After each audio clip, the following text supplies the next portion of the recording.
Money Pit is presented by Roof Max, Wagner Sprayers, and the Metal Roofing Alliance. Now, here are Tom and Leslie. Coast to coast and floorboards to shingles, this is the Money Pit Home Improvement Show. I'm Tom Kreitler. And I'm Leslie Segretti. Well, in our part of the world, it's Father's Day weekend right now, and maybe if that is going on in your neck of the woods, we say Happy Father's Day to all the DIY dads out there, and we officially give you the weekend off. It's time to rest and relax, and if there's a project to be done, get the kids to help with that, and we will get you back involved next week. But for us, it's a work day. So we're here to help you answer questions about projects that you want to get done around the house. I'd love to hear from a father who needs to give some instructions to his kids on projects that he needs to do. So reach out to us at 1-888-MONEYPIT. That's 888-666-3974. Or you can just go to moneypit.com/ask on any device and then hit the blue record button, and you can record your question. It'll come right to us, and we will get back to you very quickly with an answer. Coming up on today's show, here's one thing that is going to help a lot of folks. Is your Midsummer Night's Dream becoming a nightmare because of annoying mosquitoes? I swear, Leslie, I think the mosquito is the New Jersey state bird because we have so many of them here, no matter where you go. Well, except for my yard, and I'll tell you what I do in a little bit later in the show. But we're going to share some tips on the most effective way to stop mosquitoes from taking the bite out of your backyard fun. All right. And also, summer can be tough on roofs, not just due to rain, but primarily because of the intense sun exposure. And they are projecting a super hot summer for the majority of the country this season. Now, the heat causes those shingles to dry out, then they become brittle, then they lose their protective qualities. However, there's a way to reverse some of that sun damage and extend the life of your roof. We'll explain how. And do you want to contribute to a sustainable environment and maybe even save a few bucks along the way? If your answer to those questions is yes, then Reclaim Lumber may be the perfect fit for your next project. We're going to share tips on how to work with that material. All right. But before we get to what we want to talk about, we want to hear what you want to talk about. Whether you're planning a small decor project or you're diving into a full-blown renovation, we have got you covered. That's right. From fixing leaks to sprucing up your space, we are here to help you every step of the way. So call us right now at 1-888-MONEYPIT. That's 888-666-3974. Let's get to it. Leslie, who's first?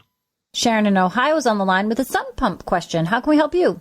We have an issue with our furnace. It seems to be pulling sewer gas from our sump pump because that's where it drains into, and we can't figure out how to solve the issue. Temporary solution is to pour water in the sump pump.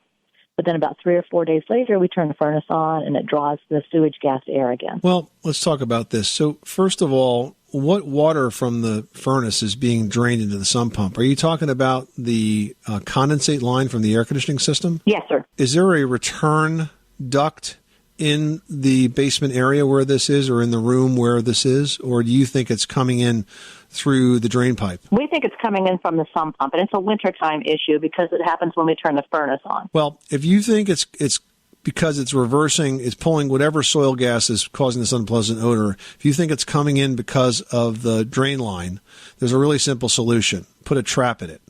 So if the drain line has a P-trap, kind of the same kind of that sort of U-shaped pipe that's underneath the bathroom sink, then that pipe will stay filled with water and will not allow any gases, any air to back up through it and get into the furnace. That's not built into the furnace already? Not always. I mean, it depends on the workmanship of the installer.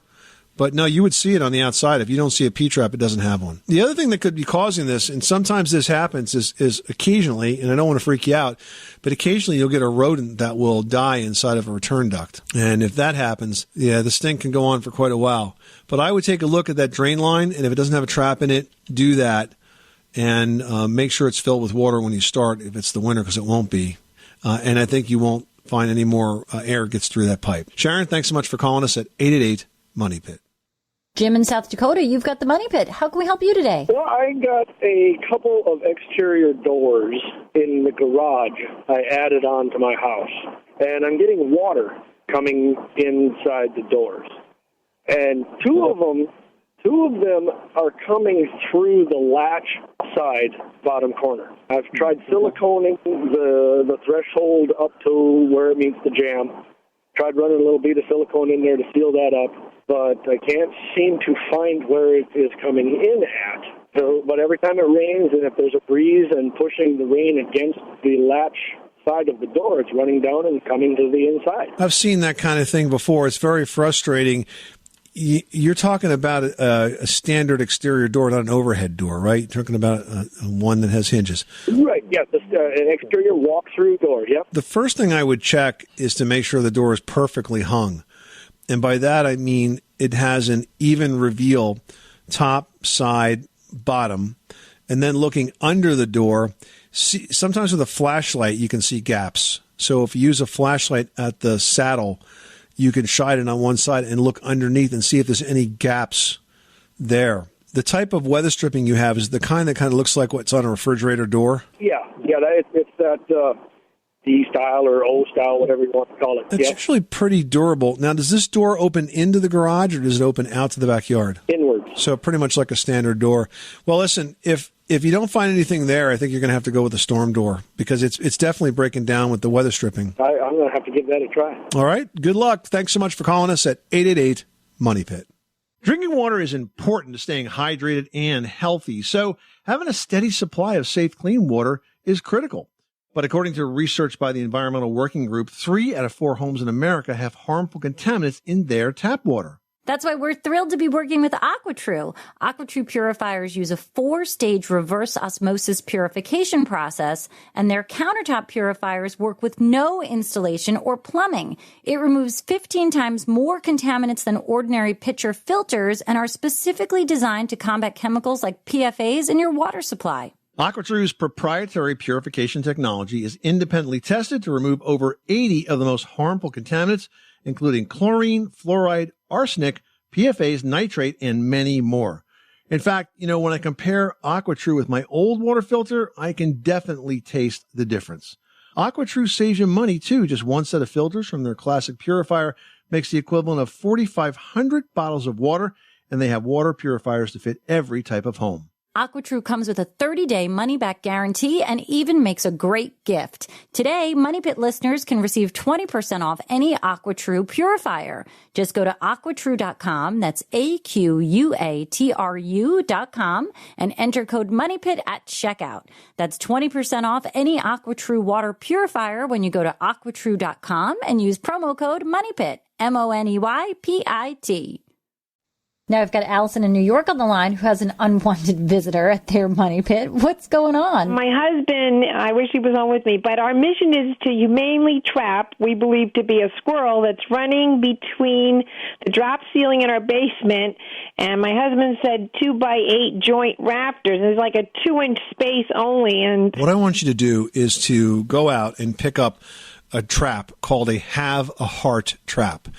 Now, these Have a Heart traps are live traps in that they're going to catch this squirrel, and then you're going to pull this trap out, and you can take them out to the woods somewhere and release them. What you do with the Have a Heart trap is once you get it set up, in the back of the trap where you want the squirrel to kind of end up, put an apple back there. And don't just put it back there, but wire it to the back wall of the trap. Take a piece of picture wire, thread it through the apple, and kind of tie it off. So because I tell you what, even though these traps are good, those squirrels and other small rascals can sometimes grab that without tripping the door. But if you wire it to the back of the trap, they don't have a chance. And set it near the opening wherever you can get access to it. And I'll tell you, sooner or later, that squirrel's going to wander in that trap, and bam, you'll hear the door slap, and they will not be happy. They'll kind of be running in circles trying to figure out a way to get out. But you can cover them with a blanket, throw them in the back of your car in the trunk, and take it out somewhere. And then as you open that up, believe me, they're not going to stand around to kind of talk about it with you. They'll just bolt. As soon as you lift that door, they will bolt into the woods. Okay. I hope that helps you out, Allison. Good luck with that project. Thanks so much for calling us at 888-MONEY-PIT. Hey, Money Pit listeners, if we've saved you some time, money, or hassles with your projects, you would totally make our day by leaving us a 5-star review on Apple Podcasts. Just go to moneypit.com/review. Michael in Virginia's on the line and is working on a decking project. Tell us about it. Hey, so I've got a 12x12 deck that came with the house, and it's about 20 years old. So boards are starting to peel up, and I'm no longer able to get a screw to stick in the sublayment. Am I able to sister the underlying boards with 2x4s or something to build up the base, or am I better off replacing all of the substructure along with the deck. So if it's 20 years old and it sounds like it's not pressure treated, and if the existing floor joists have decayed to the point where they won't even hold a screw or a nail, I think it's time to replace that deck, structure and all, because the clock is ticking now, and it's going to be potentially very unsafe in a very short period of time. So what I would tell you to do is to remove it, replace it, and consider using composite for the decking surface. You can use pressure treated for the frame, but use composite for the decking surface. Between the composite and the pressure treated, you'll get more than another 20 years out of it. Okay, now I've looked at composites, and price-wise, they're pretty pricey. Am I going to be able to save a few bucks by going to a heavier duty, like a 2x6 kiln-dried board and sealing all that when it goes in? Well, the thing is, I wouldn't use 2x6. What I would use is 5/4x6 if you want to go with the wood decking. But you're going to have to seal and stain that, every couple of years. The thing with composites is all you got to do is clean it. I mean, if you look at like a big box store like a Home Depot, and those composites are not terribly expensive, and they look really good. All right.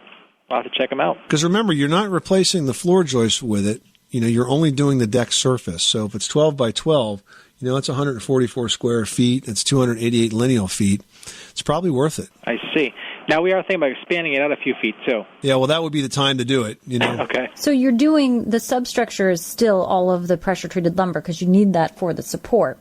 And then all of the decking itself and the fascia boards, and you can even do the railings, all of that can be the composite.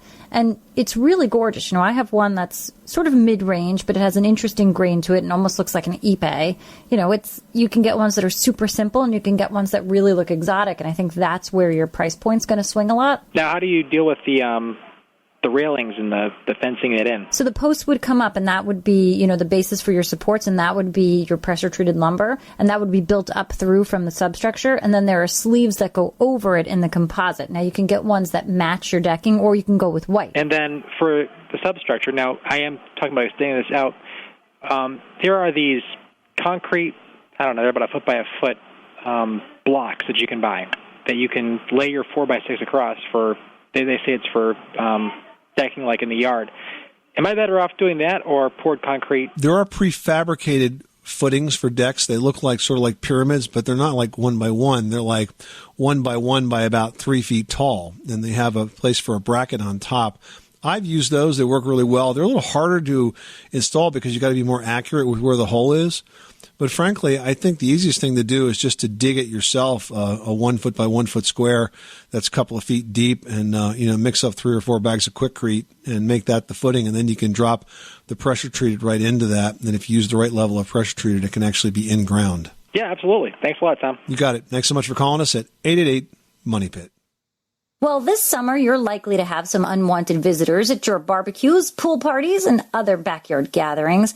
The kind that likes to take bites out of you and your guests. Well, mosquitoes aren't only a major hassle, they're also among the world's most dangerous insects due to their ability to transmit viruses to humans. Yeah, that's kind of scary, but the best way to protect yourself from mosquito bites is to not give mosquitoes a chance to make themselves at home near your home. So first up, you want to eliminate all sources of standing water, which is where mosquitoes lay their eggs.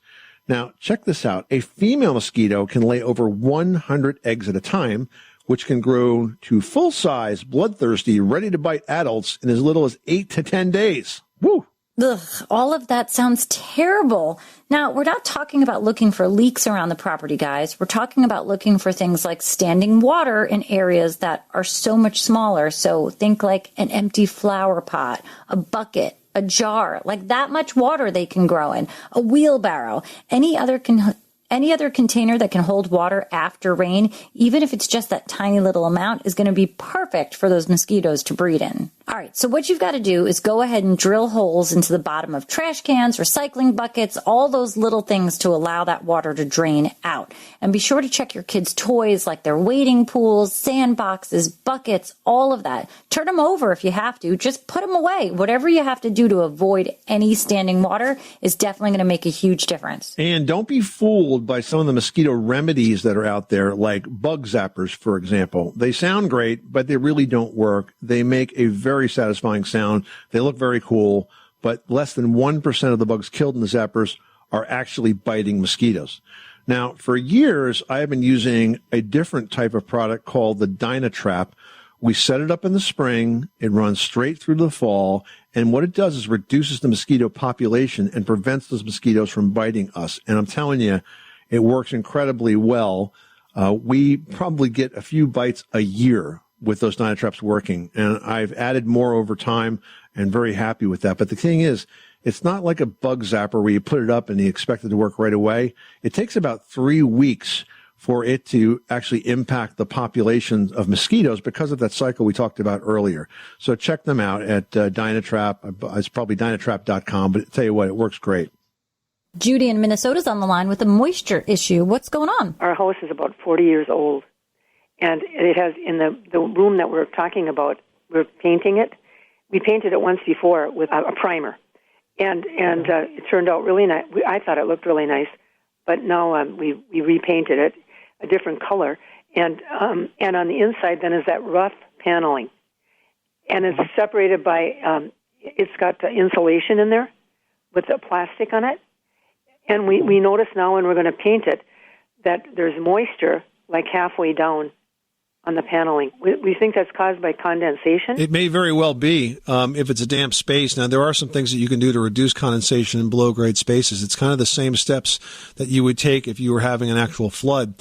You want to make sure that your exterior drainage is set up so that no moisture is being trapped against the outside foundation wall, and that means making sure the gutters are clean, the downspouts are extended, and the soil slopes away from the walls.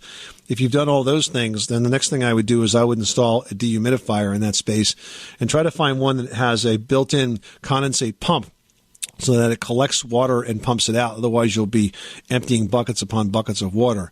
And then finally, it's also possible to install a whole home dehumidifier, which is an appliance that is attached to your HVAC system. These are highly effective at pulling moisture out. In fact, most of them will take 99 or 100 pints of water out a day.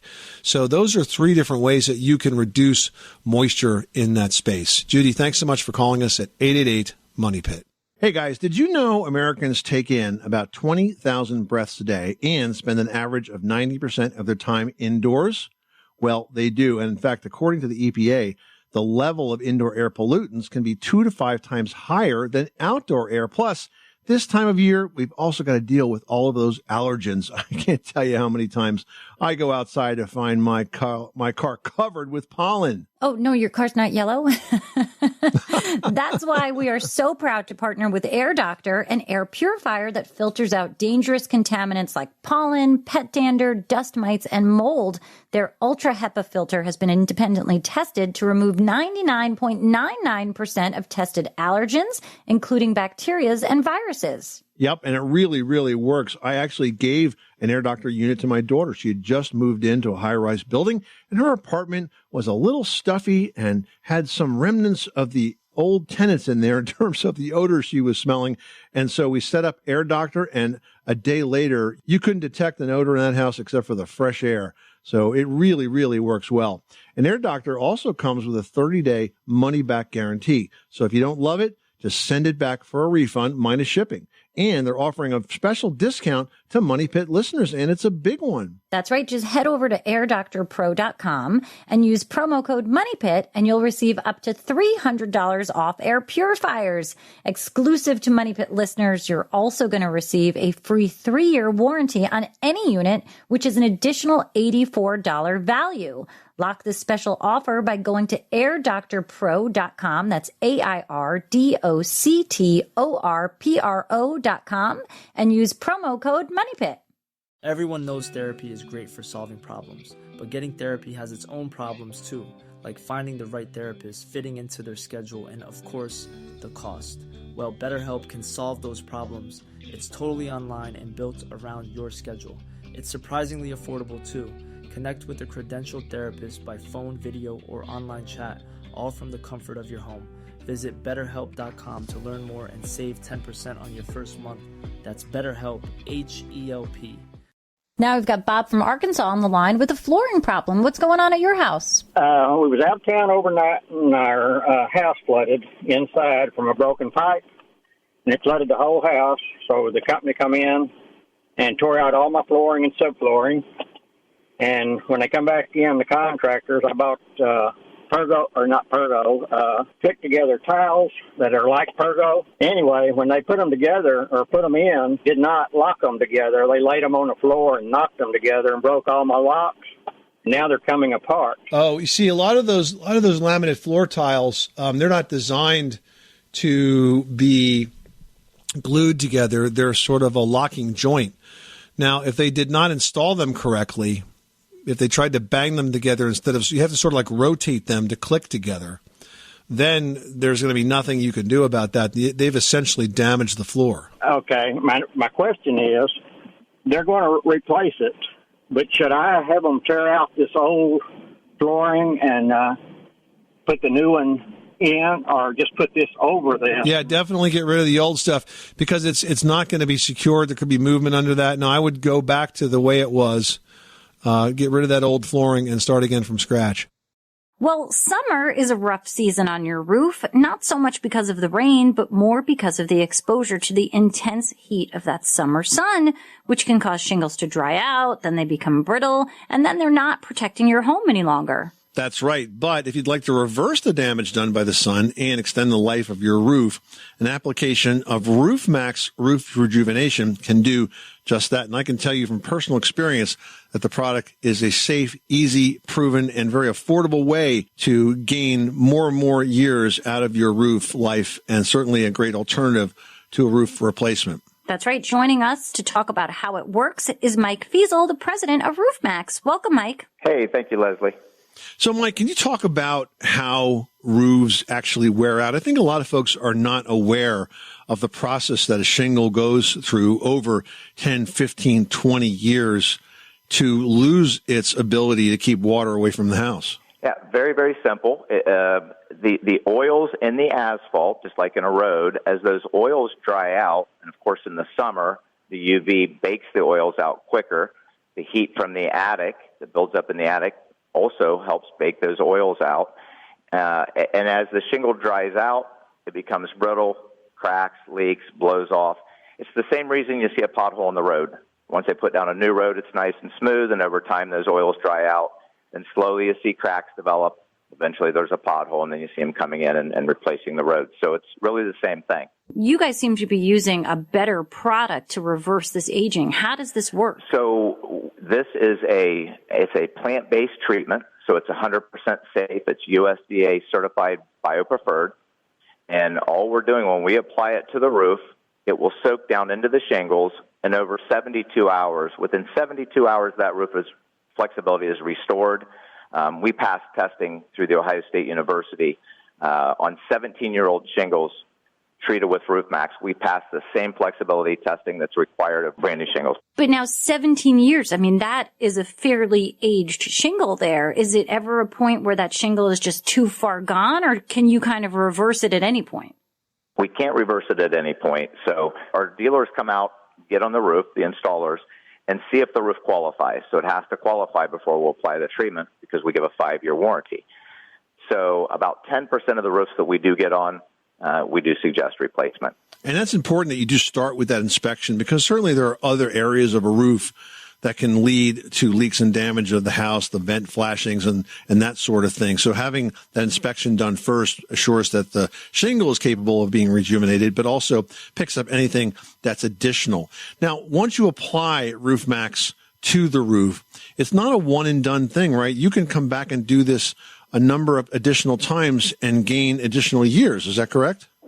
Absolutely. Yeah, we can treat up to 3 times. We've have a large number of customers that we've now treated for the second time. And, in another few years, we'll go back out and see if we can't get them a third treatment, essentially doubling the life of the roof. You talked about how the product restores flexibility. When we used Roof Max on our family home in Florida, the dealer came out a day or two before we were ready to film this. And by the way, there's a video of this whole experience on the Roof Max website and the Roof Max YouTube channel. But he came out a couple of days ahead of time and sprayed half the roof. And then when we got there with the crew, we actually went up on the roof, and you could see literally before and after how one side of the roof was very brittle and stiff, and the other side we were picking those shingles up off the roof and sort of flopping them a little bit because they were so rubbery at this point after the treatment was done. And it really was interesting to see how that happens. And I got to tell you, when I first heard about Roof Max, I wasn't sure because there's been a lot of roof treatments over the years that I'd seen, especially in all the years I spent as a home inspector. But man, reading the Ohio State research work that was done and seeing it in person, I'm thoroughly impressed and will be a forever fan of Roof Max. Yeah, we appreciate that, Tom. Well, absolutely. You guys certainly deserve it. So what's next for Roof Max, Mike? So we're starting to add in roof replacement services slowly in different markets. Right now we focus on rejuvenation. My brother and I came out of the roof replacement industry. We replaced roofs for 25 years and saw the challenge with roofing shingles, drying out, sold a replacement business, and then we started Roof Max, right? And so now we're starting to add in different markets roof replacement services as well, because eventually when that roof can't be treated, at some point they're going to need a new roof. So that is kind of the next phase of the business. Yeah, and I also want to mention that you have a partnership with the Dave Thomas Foundation for Adoption that's been going on now for a good 6 months. How's that going? You're finding forever homes for 25,000 youth by 2030. It's a pretty impressive goal. Yeah, thank you. Yeah, it's been an amazing partnership. They've really identified a challenge within the foster care system. 25% of the children age out of foster care, which means they become a permanent ward of the state. And so the Dave Thomas Foundation for Adoption has figured a way to get those children forever families. And the average age is 12, 13 years old when they time out of the system. So now you've got a child that is older, not as adoptable, as a newborn or a younger child. And they've just done an amazing job. To me, the real heroes in the whole story are the parents that adopt these amazing children. Well, they couldn't do it also without your great support and the support of your entire team and all your dealers across the country. So, Mike Fiesel from Roof Max, thank you so much for stopping by the Money Pit. Congratulations on the growth of the company. Thanks for educating us on how to care for our roofs and for the work that you're doing with the Dave Thomas Foundation. If you'd like to learn more, you can go to roofmax.com. That's roof, MAXX.com, or pick up the phone and call Roof Max at 1-800-ROOF-MAX. 1-800-ROOF-MAX. Mike, thanks for stopping by the Money Pit. Thanks for having me on. Have a great day. We've got David in Arkansas on the line who needs some help with a painting question, specifically about vinyl siding.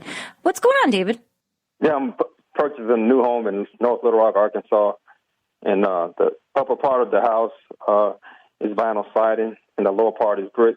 Okay. I don't like the color of the vinyl siding, so I was wondering if I could paint that. Yeah, there are paints that are available for vinyl siding. It's a very specialized, kinds of paint. You want to make sure that you're buying the right one. The key with painting siding, vinyl siding, is it's got to adhere. It's got to stick. You need to use what's called a high bond primer. By bonding, we mean like sticking. So you use a high bond primer first, and then you use a top coat on top of that. Now, that said, you're not going to get 20 years out of this. It's going to probably be a typical 7-8 years of life out of the paint job, but you definitely can paint it. I would recommend that you spray paint this. You can either, you can do this yourself. You can buy your own spray painter, like Wagner makes one for $300-400. You can buy a good quality one and spray the house yourself, or you can hire a pro, because it is very difficult to get paint where it has to be when you're dealing with vinyl siding and all those nooks and crannies, if you know what I mean. So I think it's best applied by a spray. Okay, sounds good. I appreciate the advice.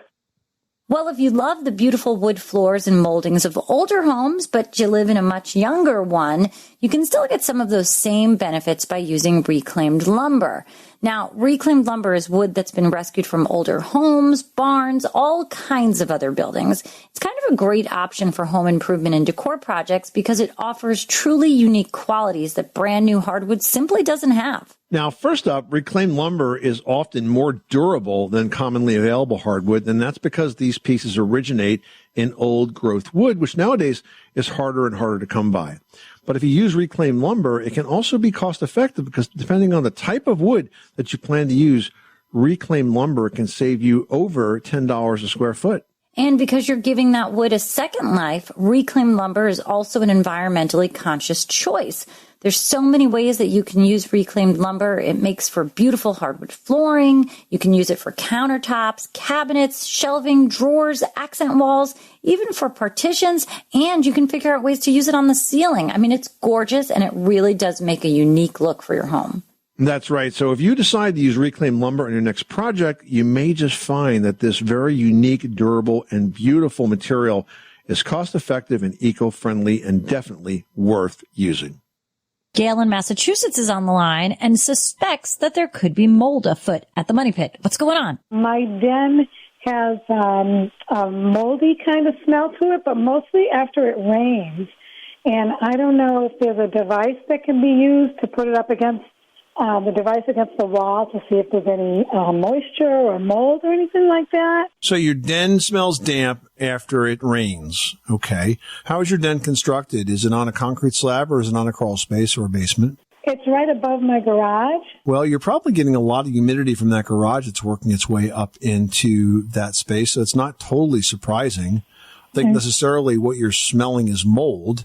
It could be some mold in there, but I wouldn't jump to that conclusion. It might just be the dampness and the humidity as it passes through the building materials, getting up in that space and just leaving some odors behind. I think ventilation is a solution for you here, and probably better air conditioning and perhaps even some dehumidification. You have a central air conditioning system? I do. So there's a whole home dehumidifier that can be added to that will speed up the amount of moisture that it will take out, because air conditioners will take out moisture, but what happens is they tend to not take out enough, and sometimes it can still feel kind of clammy, but a whole house dehumidifier does it all, and it'll take out, most whole house dehumidifiers can take out like 100 quarts of water a day, and that can be built right into the system. And you know what? The other ones rely on the owner to empty them, make sure it's set to the right humidistat. It's much better to have the whole house one. Yeah, because I have one in my basement right now that I keep emptying. Yeah, that's way too much work. You don't have to do that. And by the way, the fact that you have moisture in the basement and you have this up above the garage, you may want to look at, just generally speaking, all of the drainage sources around the outside of your house, because if your gutters are clogged, if your downspouts aren't extended away, if the soil around the house is too flat, you're basically holding a lot of water against that foundation perimeter, and that could be a problem because that's going to lead to dampness, humidity, and potentially even flooding. Oh, okay. So we don't really have a water problem in our basement, but I'm wondering if so if I just make sure the gutters are cleared let me out. just stop you right there. The fact that you have to use a dehumidifier that collects enough water that has to be dumped, that is a water problem. Okay. You're just not seeing it yet. Okay. So you do have a water problem. You just don't know it. Yeah. And also the washer and dryer are in the closet of the den, and I didn't know whether, and it was just recently installed, and so I didn't know whether that was kind of a problem because it almost smells like part of the bathroom. Yeah, I think you got to stop chasing these smells down and start dealing with the core issue, which is the high humidity and the moisture. I think that's going to solve it all. All right. Good luck with that project. Thanks so much for calling us at 888-MONEY-PIT. Well, Robbie in Illinois reached out to Team Money Pit and says, I notice that when I'm walking across the floor, 1 or 2 spots feel bouncy. Sometimes that vibration can cause a dish to fall over that's 10 to 12 feet away. What can I do to remedy the weakness? Well, obviously, take the trampoline out of the room. That's a little scary, huh? Yeah. That's super bouncy. Floors. So, Robbie, you didn't mention how old your house is, but let me do a little speculation here because I've actually seen this condition consistently on newer homes that have a certain type of floor framing called a TJI. It's kind of like a wood beam in the shape of sort of an I-beam and has a top chord and a bottom chord and sort of a plywood middle. And they're very popular in new construction because they're affordable, they're consistent, they help you put the home together pretty quickly. But what I have found is that even though they meet the requirements for load in terms of how much weight you can put on them, they tend to be more flexible and hence more bouncy than other types of floor systems. So I can tell you that in the years that I was a professional home inspector, when I found one of these houses, especially if it was like the living room or dining room, as I walk across it, I hear everything rattle and know exactly what was going on. So the question is, what do you do about it? Well, obviously you have a floor structure, and even if it's not TJI, those floor beams are weak. So what I would do is I would put an interim girder. And now this is perpendicular to the way the floor joists run. And you don't have to have a foundation for it. You don't have to dig anything up. They can be supported by screw jacks. But what they're basically going to do is be risen up tight under those joists and half the distance, half the span of that floor joist. And this way, when it does want to bend, it will hit that and have some resistance and some strength. It's frankly the easiest way to stiffen that floor up without a lot of expense. Well, guys, if you're heading outside for home repairs up high, a sturdy ladder is a help. But ladder falls send hundreds of people to emergency rooms every year, and some falls can even be fatal. Leslie's got safety tips for using a ladder safely in today's edition of Leslie's Last Word. Leslie? Yeah, the biggest mistake that you can make when using a ladder is to take shortcuts. You got to be safe, and in order to do so, that ladder needs to remain stationary. If you're using an extension ladder, you need to level the feet by digging out the ground or using those ladder levelers. On hard, dry ground, you want to make sure that those feet rest flat. They're free of slippery plastic tarps and debris. And you also want to make sure that the textured rubber pads at the bottom of the ladder are intact. If you're on grass or softer ground, you want to flip those feet up because there's a spike down there that you can drive into the ground, or lay the feet flat and tie them down on the side, or even brace them in front with 1x2 stakes. Now, you need to make sure that the position of the ladder is correct. It's got to be that the distance from its base to the wall is 1/4 of the height of the ladder at its resting point. That's going to create a 75-degree angle. For a quick check on the angle of your ladder, you want to stand facing it with your feet touching its feet and your arms extended. The palms of your hand should rest on a rung at shoulder height. And you always want to look overhead for wires before you carry or before you set up that ladder. And don't rest an extension ladder against a tree or a pole, because guess what? It can rotate and fall right off of that. So many things that seem like common sense, yet so many people get hurt. So do take extra caution when using a ladder. Good advice. This is the Money Pit Home Improvement Show. Coming up next time on the program, we are going to tackle the topic of natural stone countertops. They are a very popular choice for kitchens, but they're also very high maintenance. So we're going to talk about whether the beauty and durability of stone tops is worth the hassle, and if so, what the easiest ways are to care for what you got. That's all coming up on the very next edition of The Money Pit. I'm Tom Kreitler. And I'm Leslie Segretti. Remember, you can do it yourself, but you don't have to do it alone.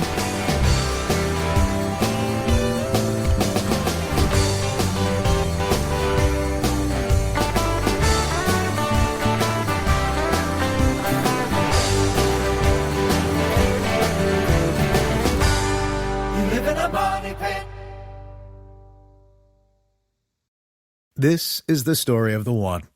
As a maintenance engineer, he hears things differently. To the untrained ear, everything on his shop floor might sound fine, but he can hear gears grinding or a belt slipping. So he steps in to fix the problem at hand before it gets out of hand. And he knows Grainger's got the right product he needs to get the job done, which is music to his ears. Call, click Grainger.com, or just stop by. Grainger, for the ones who get it done.